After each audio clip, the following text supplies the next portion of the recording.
Hello everybody, hello and welcome to a new video. Today I want to talk about this PlayStation 2. It's a very nice game console. I like to play old video games, but sadly I was not able to connect this PlayStation to my new monitor, as my new monitor has only HDMI and DisplayPort, and the PlayStation only has analog audio and video.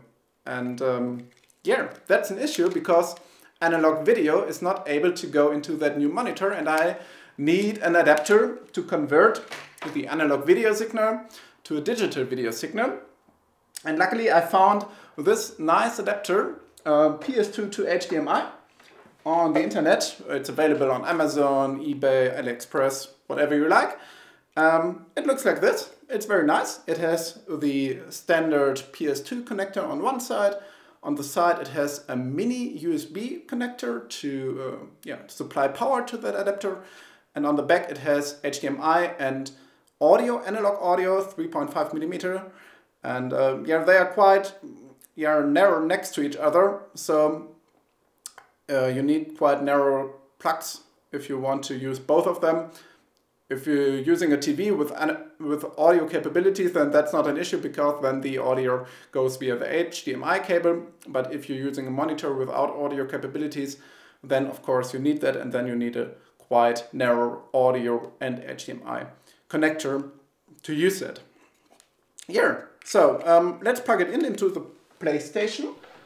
You need some space. You need some space below the PlayStation if you want to put the PlayStation upright, so putting a book below or something similar is very handy, and you need power from one of the USB sockets on the front of the PlayStation or any other power supply, so phone charger or anything like that. And then you can also plug in the HDMI cable into that adapter, and then hopefully you should see a picture. If you don't, then it's probably due to that setting you see here. So component video out has to be set to component video mode, because that adapter requires component video mode. If it's set to RGB, so let's do that, then you don't see anything. You just see a black screen. Now you have two options to reset that. Either using this old cable with analog video and using an old monitor you have maybe, or you don't, and resetting that, or you do it blind.